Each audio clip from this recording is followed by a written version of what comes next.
What's going on, everybody? Welcome back to another one of Rome's Things.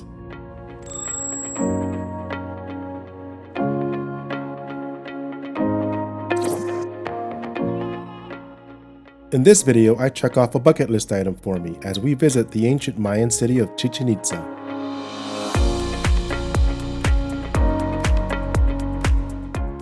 The island of Cozumel is our third port of call in our Western Caribbean cruise aboard the Allure of the Seas. Located just north of the previous port of Costa Maya, Cozumel is an island about 12 miles off the coast of the Yucatan Peninsula. Because it is an island, we had to take a ferry to the mainland at a place called Playa del Carmen.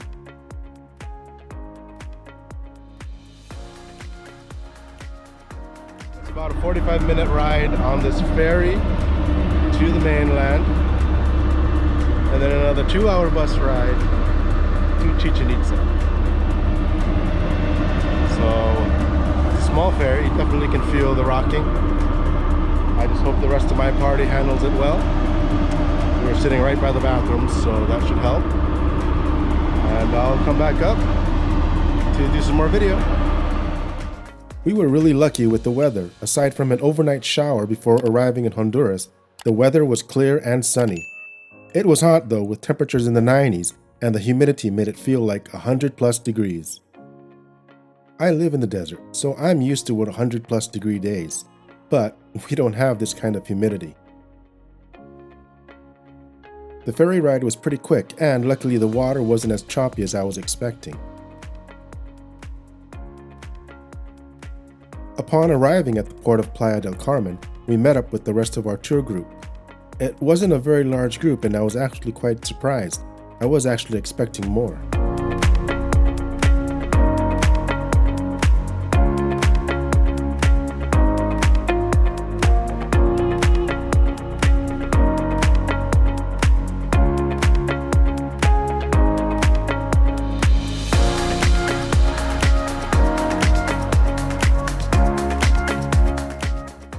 After a brief walk through the town to get to our tour bus, we hopped on and headed out on our 2.5-hour drive.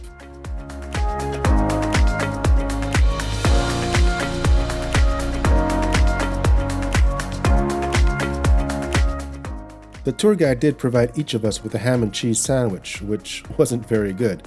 But we weren't really going to have time to eat lunch out there anyways, so these had to do.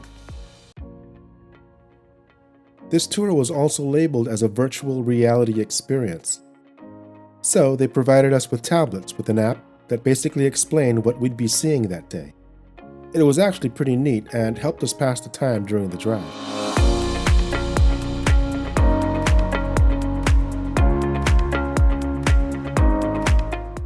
Our tour guide Gabriel also talked a good amount about Chichen Itza and the Mayan culture and explained a lot.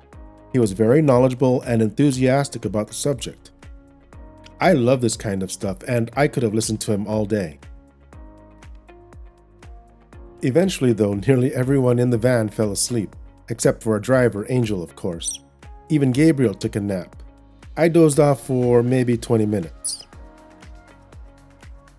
Looking out across the vast jungles in all directions, it's easy to see how a civilization can get lost, and why they're still discovering ancient pyramids and ruins to this day in the Yucatan.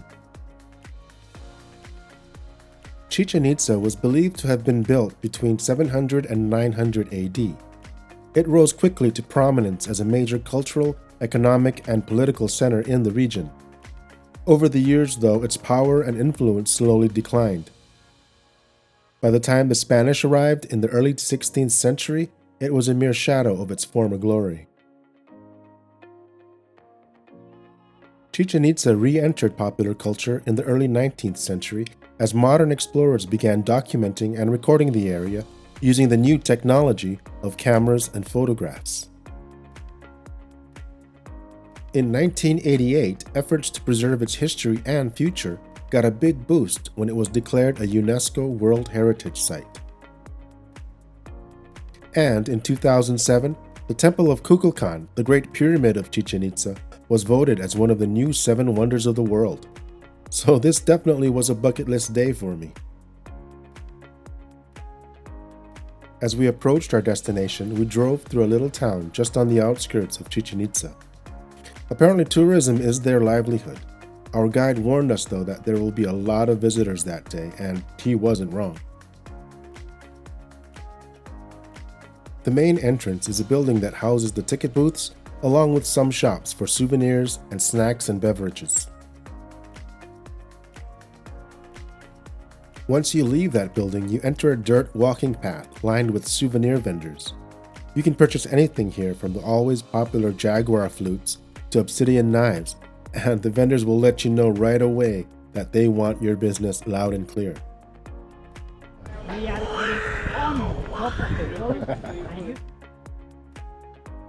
Now was not the time for shopping, however, as Gabriel, our guide, directed us to the center of the plaza.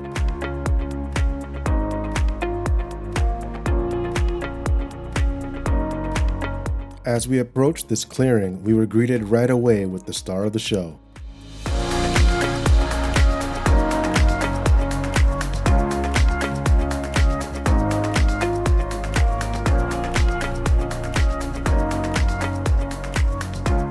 The Temple of Kukulcan, or as the first Spaniards in the area called it, El Castillo, for the castle, is a large step pyramid that stands above everything else on the north end of the site.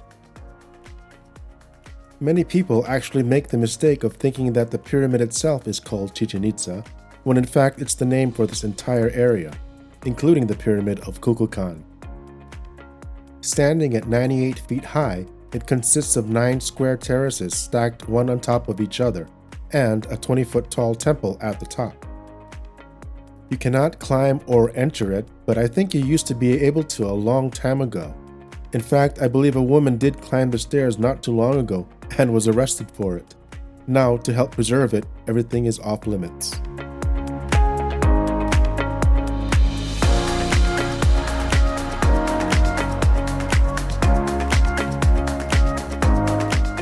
There are a few fascinating aspects about this pyramid. The first is the appearance of what looks like a snake slithering down the stairs, caused by the shadows cast as the sun moves across the sky. The snake represents the Mayan god Kukulcan, the pyramid's namesake, who is very similar to the Aztec god Quetzalcoatl. We were unable to witness this phenomenon, unfortunately, as it was the mid-afternoon. The best times would be with the rising or setting sun.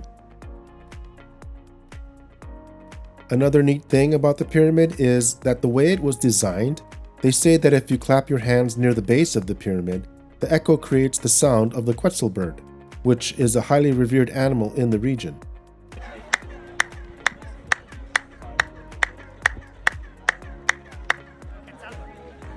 That's awesome. We actually did all hear the sound. It's pretty neat, but you really have to be there to hear it. You can't hear it on the audio recording. The pyramid itself was constructed in phases somewhere between the 8th and 12th century AD. It stands roughly 100 feet tall, and the stairs symbolize the days of the year roughly. There are many more interesting facts about the pyramid, and if there's interest, I can create a video just for the pyramid. Let me know in the comments below. The Tzompantli, I think that's how you say it, is a large stone platform dedicated to the dead. Almost every inch is decorated in relief with human skulls, which gives it its other name, the Platform of Skulls. It is believed that the severed heads of Mayan enemies would be hanged on or near this structure. Evidence of human sacrifice have also been found in this area. Just to the north of the Temple of Kukulcan lie 2 similar-looking structures. These square platforms have a set of stairs on each side. The platform of Venus is adorned with designs of the planet Venus, represented by a knot, along with depictions of jaguars and the plumed serpent. The platform of the eagles and jaguars is decorated in a similar manner, with emphasis on eagles and jaguars devouring human hearts. The eagle and jaguar were central symbols to the Mayan military, with each representing warrior classes. Both platforms were believed to have been used for religious and military ceremonies and rituals such as human sacrifices. The Temple of the Warriors is another very large structure. It is adorned with bas-relief depictions of warriors, eagles, and jaguars in battle. A set of stairs leads up to the front of the platform to a square structure housing several tall columns and a statue of a reclining chakmul, or great red jaguar. Surrounding the Temple of Warriors is the 1,000 columns. Not actually 1,000, more like 200, the columns are believed to have been the supports for a great hall that was adjacent to the Temple of Warriors. The roof of this hall is long gone, but the columns remain. The ball court is a large rectangular structure with two main walls surrounding a central court. Within this court, the ancient Mayans played what's basically a ball game. More played as a ritual than sport, the game consisted of maneuvering a ball through the court and into these hoops along the sides of the walls. Like soccer, players cannot use their hands on the ball, only their legs, feet, and hips. There has been some debate as to what the ball consisted of, some believing it was the severed heads of their enemies. The truth is that it was a ball made of latex from the rubber trees in the area. We know this because some of these have been discovered. It is believed, though, that death played a big role in the game. Whether it was for the vanquished or the victors, no one really knows. Looking at the layout of the court and the hoops, this game looked very difficult. Based on the size of the hoops and their height off the ground, I would say it was a low-scoring affair. Another interesting phenomenon, much like the Temple of Kukulcan, sounds and acoustics in the ball court are accentuated and reverberate through the court. So much so that it is said that you can hear a person whisper from the other end of the court. I couldn't really test this as there were too many people in the court at the time. There are many other structures and things to see at Chichen Itza. There are other smaller structures and ruins, along with some cenotes in the area. A cenote is basically a limestone cavern that has collapsed to expose some groundwater.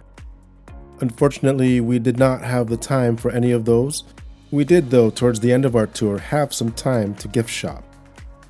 Our son picked himself up an obsidian dagger, and our daughter wanted a whistle but went for an owl instead of the jaguar. Eventually, it was time to head back to the van and back to Cozumel. During the drive back, I found time to think about our day.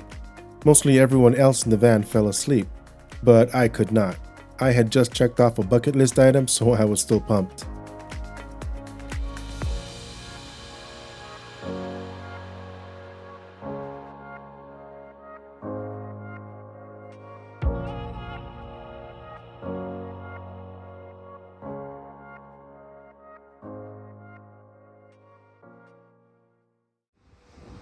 We are heading back to Galveston.